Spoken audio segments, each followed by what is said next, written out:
जिडाणम जय जिनेन्द्र। अडमोहु सव जिणाणम आयरियो वज्झाय साहूणम य अडमोय पज्जु सडाणम अडमो 10 लक्षण पवाड़म। आज 10 लक्षण महापर्व के तीसरे धर्म के विषय में कुछ चर्चा मैं आपके सामने यहाँ करूँगा। जैसा कि हम रोज ही इस विषय पर चर्चा कर रहे हैं, तो 5 मिनट हम आज उत्तम आर्जव धर्म के बारे में समझेंगे। कल हमने उत्तम मार्दव धर्म समझा था, उसके पहले उत्तम क्षमा धर्म समझा था। तो 10 धर्म सारों के आधार पर आज हम उत्तम आर्जव धर्म समझेंगे। ये उत्तम आर्जव धर्म की गाथा है और ये 10 धम्म सारों इस पुस्तक के आधार पर संक्षेप में उसका स्वरूप समझेंगे। आज्यवप सहावो यमाया भावे यजायप्पम्मी मिच्छत्तस्सा भावे जहाय सम्मत्तम हवैयप्पम्मी। क्या अर्थ है इसका? आर्जव आत्मा का स्वभाव है। जिस प्रकार 2 दिन तक हम चर्चा कर रहे हैं कि क्षमा आत्मा का स्वभाव है, जो क्रोध के, मार्दव आत्मा का स्वभाव है जो मान कषाय के अभाव में प्रकट होता है। इसी प्रकार क्रोध मान माया, आज माया कषाय के अभाव में मार्दव धर्म, माया कषाय के अभाव में आर्जव धर्म, इसको समझना है। तो कह रहे हैं कि आर्जव आत्मा का स्वभाव है और वह माया भावे या जाई अपम्मी, आत्मा में माया कषाय के अभाव में उत्पन्न होता है। जब तक माया कषाय विद्यमान रहेगी तब तक उत्तम आर्जव धर्म प्रकट नहीं होगा। और कैसे? ठीक उसी प्रकार जैसे मिच्छत्तस्सा भावे जहाय सम्मत्तम हवई अपम्मी, जैसे पूर्व की गाथाओं में था, उसी प्रकार यह पंक्ति यहाँ पर है कि जिस प्रकार मिथ्यात्व के अभाव में आत्मा में सम्यक्त्व की उत्पत्ति होती है, उसी प्रकार माया कषाय के अभाव में आत्मा में आर्जव धर्म उत्पन्न होता है। यानी आर्जव धर्म तो आत्मा में है ही, लेकिन माया कषाय के कारण वह प्रकट नहीं हो पाता है। जैसे ही माया चारिता दूर हो जाती है, माया कषाय दूर हो जाती है, वह धर्म प्रकट होने लगता है। आर्जव धर्म है क्या? इसका क्या हमारे जीवन में, हमारे व्यवहार में क्या मूल्य है इसका? थोड़ी देर इस पर भी विचार कर लेते हैं। ऋजुता यानी सरलता का नाम आर्जव है। सच्ची श्रद्धा सहित जो वीतरागी सरलता होती है, उसे उत्तम आर्जव धर्म कहते हैं। आत्मा में उत्तम आर्जव धर्म माया कषाय के अभाव में प्रकट होता है। शास्त्रों में कहा गया है कि मायाचारी व्यक्ति वर्तमान में भले ही छल कपट करके खुद को बहुत होशियार या सफल मानता फिरे, दूसरों को ठग कर बेवकूफ बनाता रहे, किंतु इस मायाचारी प्रवृत्ति का फल तिर्यंच गति होता है। अर्थात इसके फल से मनुष्य अगले जन्म में पशु पक्षी बनकर बहुत दुख उठाता है। तत्वार सूत्र में एक सूत्र है, माया तिर्यक योन्यस्य, अर्थात माया तिर्यंच गति का कारण है। अतः मनुष्य माया करके खुद को ठगता है और मन ही मन प्रसन्न होता है कि मैंने दूसरों को ठग लिया। यहाँ एक बात विचारणीय है कि हम कभी कभी कई लोग बहुत चतुराई दिखाते हैं, हम बहुत चतुर हैं, हमने उसको धोखा दे दिया, आदि आदि बहुत सारी बातें होती हैं। हमने उसको ठग लिया, तो वो सोचते हैं हमने उसको ठग लिया। लेकिन अध्यात्म कहता है तुमने उसको नहीं ठगा है, बल्कि तुमने खुद को ठगा है। क्यों? तिर्यंच गति का बंध किसको हुआ? पशु पक्षी कौन बनेगा इस कर्म के उदय से, इस कर्म के बंधन के कारण? बोले वो तो हम ही बनेंगे जिसने मायाचारिता की है। तो सरलता बहुत आवश्यक है। हो सकता है लोक में कभी कभी ऐसा लगने लगता है कि सरलता के कारण ही हम ठगे जा रहे हैं और हमें हमारे अंदर होशियारी नहीं है, हम इसलिए असफल हो गए, ऐसी ऐसी तरह की बातें। ये सब बहुत स्थूल बातें हैं, इनमें कोई दम नहीं है। वास्तविकता तो ये है कि मैंने सरल से सरल व्यक्ति को बहुत ऊंचाइयों पर जाते देखा है और बहुत चतुर, बहुत होशियार, खुद को समझने वालों को जमीन की धूल छानते हुए भी देखा। इससे क्या सिद्ध होता है कि ये जो छल कपट मायाचार है ये स्थायी नहीं होता है।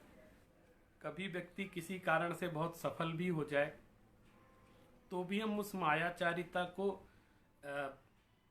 नैतिक नहीं ठहरा सकते, उस मायाचारिता को करना चाहिए ऐसा नहीं कह सकते, क्योंकि चीज़ तो गलत ही है। और हमारी दृष्टि क्या है, हम जीवन की सफलता असफलता से कषायों के मानदंड निर्धारित करते। कोई क्रोधी व्यक्ति बहुत सफल है, बहुत बड़ा आदमी बन गया, बहुत बड़े पद पर चला गया, तो इसका अर्थ ये थोड़ी कि क्रोध करना चाहिए, ऐसा तो है नहीं। वो अपने पुण्य के उदय से सफल हो रहा है, लेकिन इसका ये जो दोष है कि बहुत क्रोधी है, ये तो कषाय ही रहेगी ना, ये गुणों में तो गर्भित होगा नहीं। इसी तरह माया भी, कोई बहुत मायाचारी करके सफल भी हो रहा है तो वहाँ भी ये विचार करना चाहिए कि सफलता तो वो पूर्वकृत पुण्य के उदय से कर रहा है, प्राप्त कर रहा है, और मायाचारिता करके वो पाप ही बांध रहा है। हमारे यहाँ तो ये भी कहा तत्वार सूत्र में कि माया तैर्य योन्यस्य, ये तो हमेशा ध्यान रखना चाहिए, इस चीज़ को भूल जाते हैं कि तिर्यंच गति का कारण बनता है मायाचारिता, छल कपट व्यवहार। और इस पे भी हम विचार करें कि मायाचारिता के कारण से उस गति का बंध होता है जिसमें हम मायाचारी दिख नहीं रही है। आप देखना, गाय है, भैंस है, ऐसा लगता नहीं ना कि ये कोई धोखा दे रहे हैं, कोई वजह, ये ज़्यादा सीधे सरल दिखाई देते हैं। मनुष्य सबसे ज़्यादा मायाचारी करता दिखाई देता, यद्यपि उनमें भी माया कषाय विद्यमान है, लेकिन वो प्रकट ऐसी दिखाई नहीं देती। तो माया करके खुद ही प्रसन्न होते रहते हैं कि मैंने दूसरों को ठग लिया। और जैन दर्शन अलग बात कहता है कि छल कपट करके तो कोई सिद्धि होती नहीं है, सिद्धि तो पूर्व पुण्य के उदय से हुई है। और उसके दुष्परिणाम क्या क्या हैं? दुष्परिणाम ये है कि जो मायाचारी करने वाला व्यक्ति होता है वो लोक में उसकी प्रामाणिकता नहीं रहती। आप एक बार धोखा दे दोगे, कहते हैं ना काठ की हांडी बार बार आग पे नहीं चढ़ती है, तो एक बार आपने धोखा दे दिया तो लोग धोखा खा गए, फिर वो आपकी प्रामाणिकता खत्म हो गई, फिर वो लोग आप पर विश्वास नहीं करेंगे। तो लोक में भी यदि वही व्यक्ति सफल होता है जो प्रामाणिक है, जो मायाचारिता नहीं करता है, उस पर लोग विश्वास करते हैं। लेकिन वर्तमान में मायाचारिता को एक बहुत बड़ा गुण भी समझा जा रहा है, और जो सरल है और उसको कह देते तो मूर्ख है। तो ये एक अशुभ संकेत है, इस तरह की मान्यता नहीं होनी चाहिए। वास्तविकता ये है कि मायाचारी व्यक्ति को पूरी दुनिया ही टेढ़ी दिखाई देती है और वो हमेशा सशंक और तनाव में रहता है। छल कपट वाले जो व्यक्ति होते हैं उनको पूरी दुनिया में छल कपट दिखता है, उनको लगता ही नहीं कि सीधे तरीके से कोई काम हो सकता है। माने वो कोई छल कपट नहीं कर रहा है, उसके अंदर भी खोजते हैं कुछ तो छल कपट होगा, तब तो वो कर रहा है। क्योंकि ये कहते हैं ना कि जैसी अपनी बुद्धि है वैसे ही संसार में दिखाई देता है। जाकी रही भावना जैसी, प्रभु मूरत देखी तिन तैसी। वो तो भगवान में भी छल कपट खोज लेता है क्योंकि उसके मन में भरा हुआ है। तो मन में चोर भरा हो, और ऐसा होता है, कहते मन में चोर भरा हो तो कितने ही पूजा कर लो, कितने ही पाठ कर लो, कितने ही अभिषेक ध्यान सामायिक कर लो, कभी शांति मिल नहीं सकती। क्यों? क्योंकि मन में छल है, मन में माया है। और मायाचारी यह सब भी माया कषाय के वशीभूत होकर करता है। हम धर्म किस लिए कर रहे हैं? दूसरों को दिखाने के लिए कर रहे हैं कि दूसरे देखें कि हम मंदिर नहीं आए तो कैसा बुरा लग रहा है। अगर हम भगवान के दर्शन करने कि अंदर से इच्छा से जा रहे हैं तो बात अलग है, लेकिन इस मजबूरी में जा रहे हैं कि अगर नहीं गए तो लोग क्या कहेंगे कि 10 लक्षण पर्व चल रहे हैं और ये मंदिर तक नहीं आते हैं, उनको दिखाने के लिए मंदिर जाते हैं। तो ये भी तो मायाचारिता है। तो इस मायाचारिता से भी बचना है। और कभी कभी ऐसा भी होता है कि जो मायाचारी व्यक्ति होता है वो सामान्य लोगों की अपेक्षा अधिक ज़्यादा धार्मिक दिखाई देगा, बहुत ज़्यादा पूजा पाठ करता भी दिख जाएगा, तो लोग पूरी दुनिया कहेगी बहुत धर्मात्मा है, बहुत धर्मात्मा है, लेकिन वो सारी अंदर माया कषाय के कारण इसने प्रपंच फैला रखा है। तो आप बाहर से निर्णय नहीं कर सकते इस चीज़ का, ये तो हमें खुद विचार करना चाहिए। बंगला में एक कहावत है, बंगाली में, अति भक्ति चोर लक्षण, ऐसा कहा जाता है कि जो अति भक्ति करता है वो चोर का लक्षण होता है।